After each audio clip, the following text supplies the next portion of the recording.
નમસ્કાર, આપ જોઈ રહ્યા છો TV9. હું છું હાર્દિક મોદી. એક મહત્વના સમાચાર સામે આવ્યા છે, જ્યાં જામનગરના એસપી પ્રેમસુખ ડેલુ તેમનું ફેક સોશિયલ મીડિયા એકાઉન્ટ બનાવનાર આરોપી ઝડપાયો છે. તો થોડા સમય પહેલા જામનગરના એસપીના નામે સોશિયલ મીડિયામાં ફેક એકાઉન્ટ બનાવ્યું હતું, જેની ફરિયાદ મળ્યા બાદ સાયબરની ટીમે એક આરોપીને રાજસ્થાનથી ઝડપી પાડ્યો છે.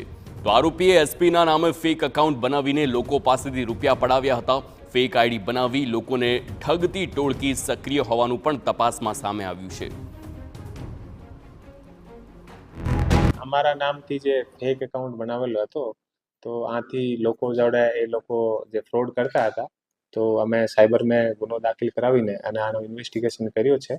તો આ ઇન્વેસ્ટિગેશનમાં આરોપી અત્યારે જે સાયબરની ટીમ છે, આ રાજસ્થાનના મેવાત એરિયાથી જે છે આ આરોપીને પકડીને લઈ આવ્યા છે અને કાયદેસરની આગળની જે કાર્યવાહી છે આ ચાલુ છે, તાકી ફરીથી એવી રીતે કોઈ લોકો જે છે ફેક એકાઉન્ટ બનીને અને લોકો સાથે છેતરપિંડી ના કરી શકે.